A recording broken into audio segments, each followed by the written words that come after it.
del 2019. Datos económicos para la jornada. Comenzamos con cifras en los Estados Unidos de ventas de vivienda usada, donde el mercado espera una reducción en este indicador. También tenemos en Europa el índice de expectativas en Alemania.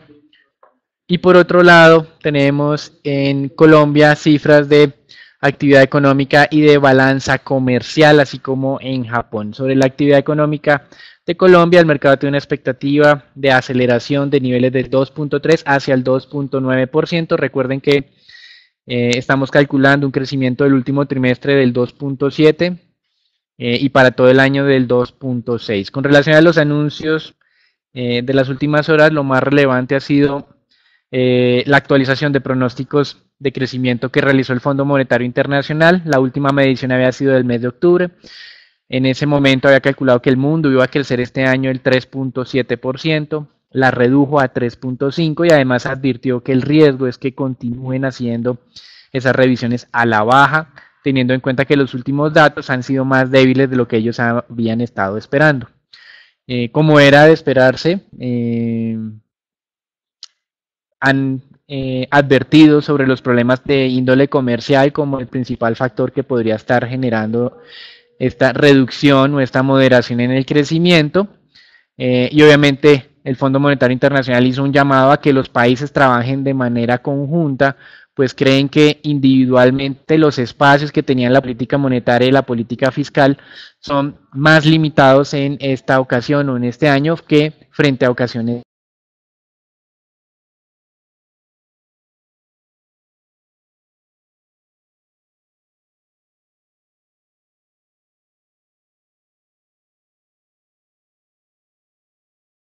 el Fondo Monetario Internacional diga eso, la Casa Blanca vaya a ajustar su discurso. De hecho, lo que nos están diciendo básicamente es que van a seguir revisando a la baja los pronósticos de crecimiento porque no creen que Estados Unidos vaya a modificar su línea de negociación.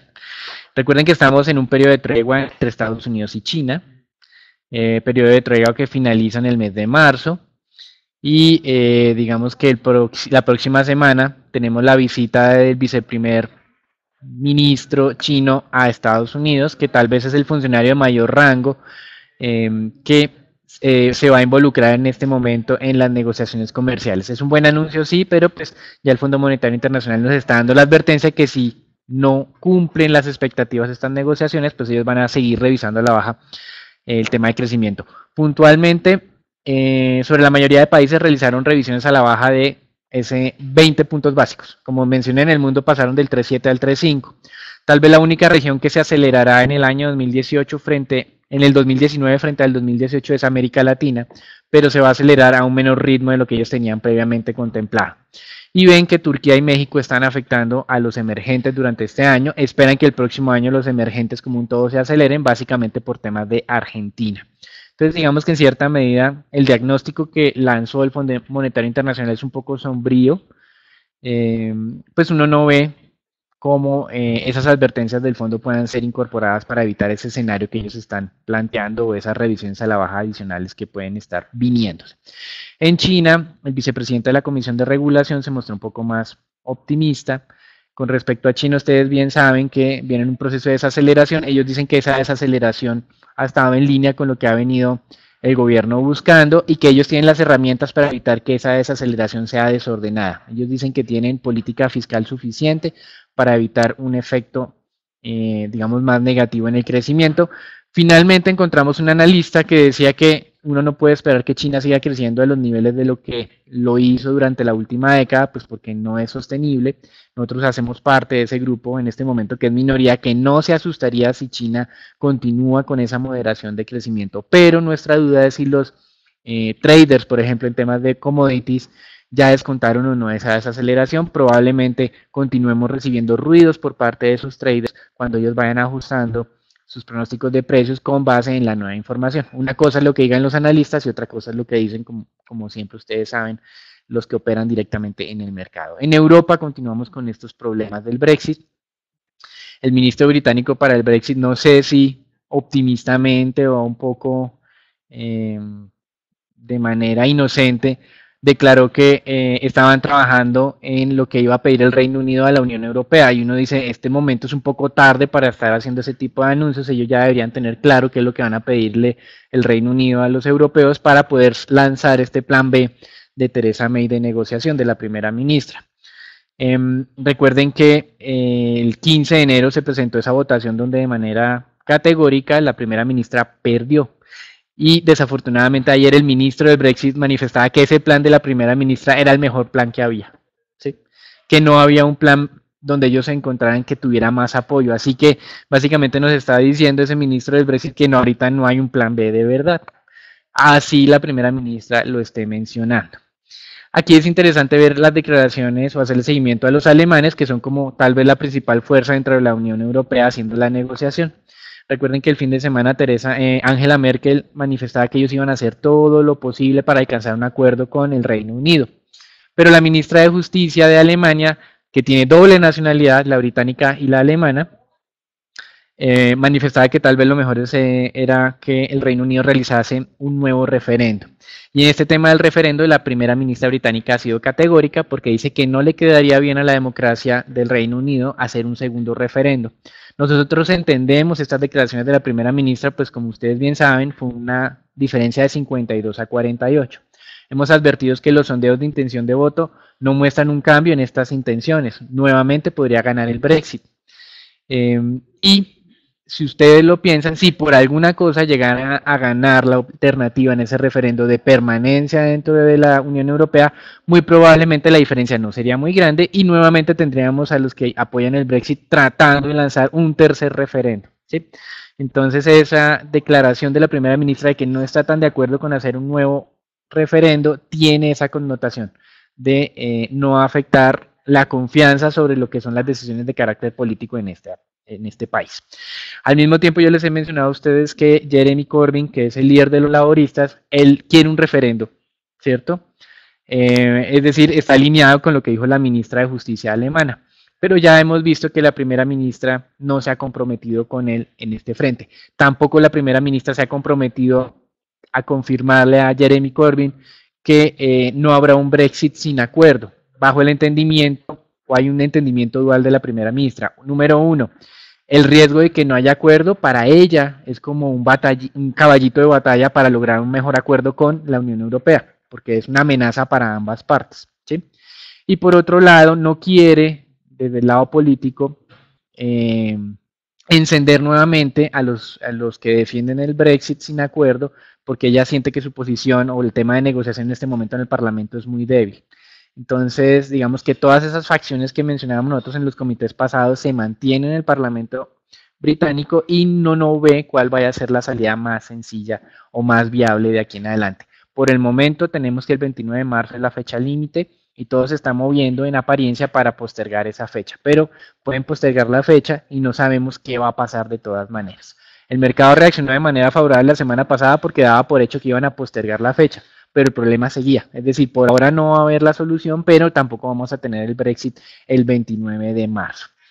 Y de manera un poco sin tendencia o por lo menos atípica, la confianza en Alemania de los inversionistas mejoró, de acuerdo a una encuesta ZEW. Esto podría ser entendido como un mensaje esperanzador, sin embargo los niveles de ese indicador de confianza son muy bajos frente a lo que estábamos acostumbrados. Pasando a Estados Unidos al problema del shutdown. Estamos hablando solo de como inconvenientes en el mercado en este momento. Recuerden que hablamos del Fondo Monetario Internacional, del Brexit y ahora viene el shutdown. Además de esos 800,000 trabajadores que no están recibiendo paga, a los cuales algunos les están pidiendo que asistan a su trabajo, que más adelante les van a hacer el giro de sus cheques. Alliance Bernstein estuvo calculando cuál es el impacto directo sobre el consumo y está muy parecido a lo que el gobierno, a la Casa Blanca manifestaba la semana pasada. Cada semana de shutdown le cuesta a la economía en crecimiento 0.1%. Para hacerlo un poco más realista, llevamos casi 4 semanas en shutdown, es decir, que si el crecimiento normal sería del 2,5%, pues con este tema del shutdown 4 semanas sería del 2.1%. Alliance Bernstein dice que parte de este menor crecimiento se puede recuperar porque son decisiones que son transitorias o temporales se pueden reversar, pero que entre más tiempo se demore, pues obviamente esas decisiones tienen menos probabilidad de reversa. Y hay efectos indirectos en el tema de la confianza de los consumidores y en el tema de la confianza de los inversionistas. Y dice que el problema es que estos efectos indirectos en el largo plazo comienzan a ser más importantes incluso que los directos. Así que mientras veamos todos estos problemas, pues creemos que durante estos días no tenemos muy buenas noticias, por lo menos para compartir con los inversionistas. En el mercado accionario hoy, obviamente, pues está abriendo ya un poco a la baja. Recuerden que ayer estuvo en feriado en Estados Unidos, acumulando jornadas, caen cerca del 0.8% de los futuros en este país. En Europa los descensos están alrededor del 0.4% en los mercados de referencia. América Latina y el resto de emergentes también están mostrando en este momento algo de descensos. Como ustedes bien saben, es la acumulación de hechos. Fondo Monetario Internacional, cifras de crecimiento de China, que están en línea con la desaceleración esperada por los analistas, pero de pronto no de los operadores de mercado. Y por otro lado, pues este tema del shutdown en Estados Unidos que ya lleva 30 días y no se soluciona. Eso es todo por ahora, los dejamos con Raúl. Buenos días. En cuanto al comportamiento del mercado accionario norteamericano, el índice S&P no negoció la jornada de ayer, teniendo en cuenta el festivo de Estados Unidos. Los futuros podemos verlo en terreno negativo, como ya lo mencionaba anteriormente, principalmente ante este temor de los mercados como tal por una desaceleración económica mundial. En cuanto a las expectativas del índice S&P, de los resultados, podemos ver que al corte de la fecha de hoy han reportado 62 de las 500 empresas, donde se puede observar una mayor recuperación en el tema de las ventas. Podemos ver que al corte anterior las sorpresas de ventas estuvieron alrededor del 54%, ahora están alrededor del 60%. Mientras que en temas de utilidades se han mantenido relativamente estables, crecieron tan solo alrededor de un 1%. En cuanto al mercado de divisas, podemos ver dólar fortaleciéndose el día de hoy, teniendo en cuenta un entorno de mayor aversión al riesgo. Las opciones del índice VIX avanzan alrededor de un 5%, teniendo en cuenta estos datos del FMI y los datos macros de China. Por otra parte, el mercado se mantiene atento a estos avances del Brexit, donde la ministra de Justicia alemana, Katharina Berli, dijo que estaba decepcionada por el plan planteado por Theresa May, es decir, que no hay plan B, como ya lo mencioné anteriormente, que se ve difícil ese plan B para lograr un acuerdo Brexit, por lo cual el mercado se mantiene muy a la expectativa de que se puede lograr. También, bueno, cabe recordar que el FMI contempla riesgos significativamente altos para la economía mundial en 2019, donde espera que el PIB mundial se desacelere del 3.7% al 3.5%.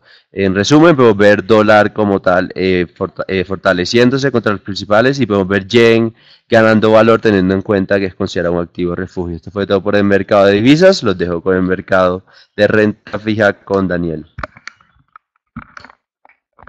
Bueno, en petróleo tenemos algo de descensos en los precios. De todas maneras, frente a los comparativos recientes, el precio del petróleo está cerca de sus máximos, por lo menos de arranque de año. Estamos consolidando esta zona de negociación. Recuerden que nuestro objetivo hacia arriba está más cerca de los $55 para el caso del WTI. Esta será una zona muy importante de testeo durante las próximas jornadas. Desde nuestro punto de vista ya les hemos manifestado que niveles de precios de petróleo donde estamos, lo que va a hacer es afectar la producción independiente de que provenga de Estados Unidos con esas tecnologías alternativas. Y esto de alguna manera es como el mercado se balancea de manera autónoma sin necesidad de que la OPEP entre a anunciar recortes de producción de 1.2 millones de barriles, recortes que obviamente pueden ayudar en el corto plazo, pero que no me va a cambiar la situación de mediano y de largo plazo. ¿Sí? Con respecto a el mercado de renta fija, como ya mencionamos hoy, una jornada un poco débil de activos más arriesgados, las acciones están descendiendo, el petróleo desciende hoy, las monedas frente al dólar en general pierden valor.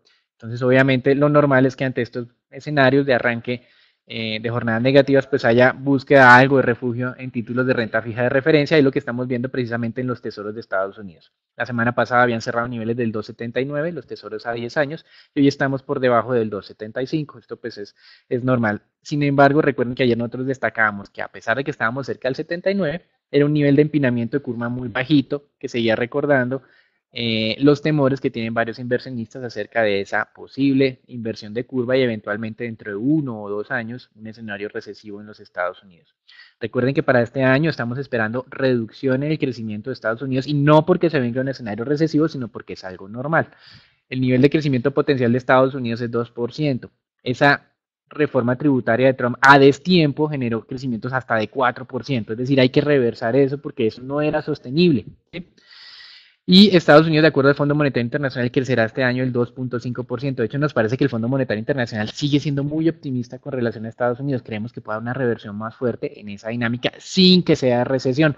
Obviamente, si vamos a ver desaceleración, no se les haga raro que los que dicen que si viene una recesión, pues van a aprovechar esas cifras para hablar y generar mayor aversión al riesgo entre los inversionistas y generar eventualmente una reducción que consideramos un poco excesiva en esas tasas de negociación de largo plazo en Estados Unidos. Hasta aquí el reporte internacional. Recuerden hoy en general una jornada no muy positiva, por lo menos de arranque. En Colombia tenemos algunos indicadores que continúan en esa línea de recuperación de la economía. La demanda de energía creció 3.3% en todo el 2018. El mes de diciembre cerró con un crecimiento del 3.4%. Estas cifras son iguales o levemente superiores a las del 2017, que fue 3.2. Nuestro diagnóstico sobre Colombia, como ustedes bien saben, es que estamos en una senda de recuperación, pero el concepto es de lenta recuperación. Y hay algunos movimientos dentro del gobierno. Un viceministro va a pasar a ser un asesor directo del presidente Duque en temas económicos y va a haber un cambio acá. Estamos hablando de Andrés Pardo, quien antes era el economista líder de Corfi Colombiana. Y por otro lado hay un tema que continuamos haciendo seguimiento y que va a hablar Raúl, y es el tema de Corfi Colombiana de manera explícita, teniendo en cuenta que ayer hubo una audiencia donde el encargado de Odebrecht, o uno de los encargados de Odebrecht en Colombia, realizó sus declaraciones desde Brasil. Y esto pues obviamente mantiene la presión sobre este emisor, que si bien es cierto, nosotros hemos destacado que desde el punto de vista de sustento del valor, pues hay varias líneas de negocio en Corfi Colombiana que son interesantes. Desde el punto de vista de momento de mercado, pues este tipo de declaraciones obviamente no nos ayuda para nada a que se tranquilice la dinámica sobre este emisor. Eso es todo por ahora, los dejamos con Raúl. En cuanto al comportamiento accionario en Colombia, el índice Colcap en la jornada de ayer mostró leves valorizaciones, se acerca cada vez más a los 1.400 puntos, aunque cerró alrededor de los 1.399 puntos. Cabe destacar que, teniendo en cuenta los muy bajos volúmenes de negociación, tan solo 22.000 millones de pesos, donde la más negociada fue Grupo Sura con 4.000 millones, consideramos que los movimientos del día de ayer no son nada significativos, teniendo en cuenta que fueron con un nivel muy bajo de volúmenes. Por otra parte, también destacar que en la jornada del día de hoy el índice Colcap se podría alejar levemente de estos 1.400 puntos, teniendo en cuenta el retador entorno internacional y la disminución en los precios del crudo. En cuanto a noticias corporativas, tenemos una noticia de Cemex Latam Holdings, la cual designó al señor Alejandro Ramírez Cantú como nuevo presidente de su filial Cemex Colombia. Cabe destacar que el expresidente de Cemex Colombia fue llamado para tomar las riendas de Cemex Latam Holdings.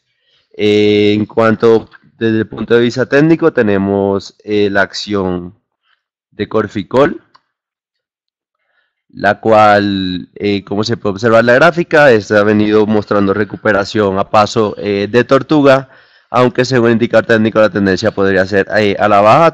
Cabe destacar las recientes declaraciones de los exdirectivos de Odebrecht, donde manifiestan que el expresidente de la compañía de Corficol, Jorge Elías Melo, tenía conocimiento acerca de los sobornos y se supone que le tuvo que haber comunicado esas noticias en el 2014-2015 a Sarmiento Angulo.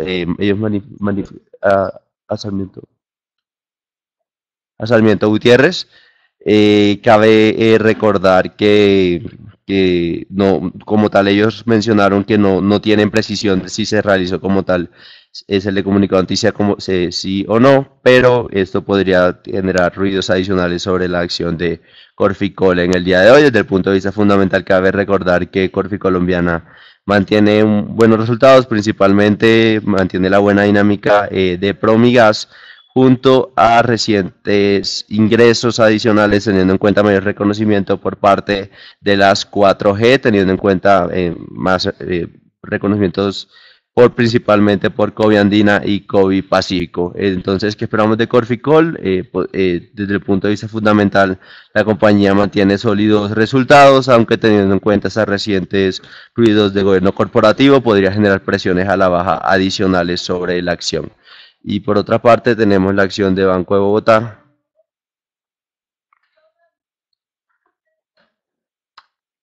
la cual también se ha venido afectado por temas de ruido de gobierno corporativo, aunque esta muestra una recuperación. Cabe destacar que Banco de Bogotá a corte de noviembre es el banco con las utilidades más altas del sector financiero. También hay que destacar que mantiene márgenes relativamente sólidos, están relativamente estables, principalmente aunque ya provisionaron más del 80% de Electricaribe, consideran que no van a provisionar más y pues, se puede observar una desaceleración significativa de las provisiones. También destacar que la calidad de la cartera muestra una mejora, principalmente por la cartera de consumo, mientras que la cartera comercial sigue deteriorándose. Desde el punto de vista técnico, podemos ver que si continúa esta buena dinámica de Banco Bogotá, podríamos observar un posible cambio de tendencia sobre la acción, aunque también se podría venir afectado por los recientes hechos y los ruidos de gobierno corporativo. Esto fue todo por el mercado accionario, los dejo con el mercado de dólar con Edwin.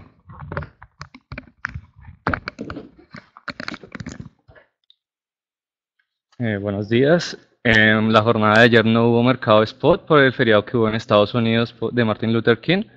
En el mercado Next Day se negoció cerca de 116 millones de dólares. El tipo de cambio para ese mercado cerró en 3.121.32 pesos por dólar, apreciándose 0.35%.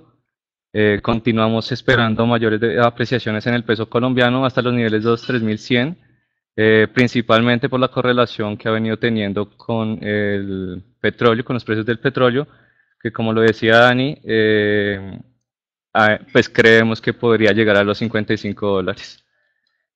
Pues en el aspecto técnico seguimos viendo resistencias en los 3.151 y en los 3.165. En el mercado de renta fija, los test del 24 continuaron su lateralidad en la jornada anterior, cerraron al 6,16%. Esto debido principalmente a una baja de liquidez en este activo. En general, la curva de T se desvalorizó ayer 0.4 puntos básicos, liderados principalmente por el tramo corto de la curva, que fue la que tuvo mayor liquidez en el día de ayer. Esta se desvalorizó 1.8 puntos básicos, mientras que el tramo medio y largo de la curva se valorizó levemente. Seguimos pensando que aún no se ha descontado las desvalorizaciones que han tenido los tesoros en los TES, sobre todo en la parte media y larga, por lo que creemos que podrían seguirse desvalorizando.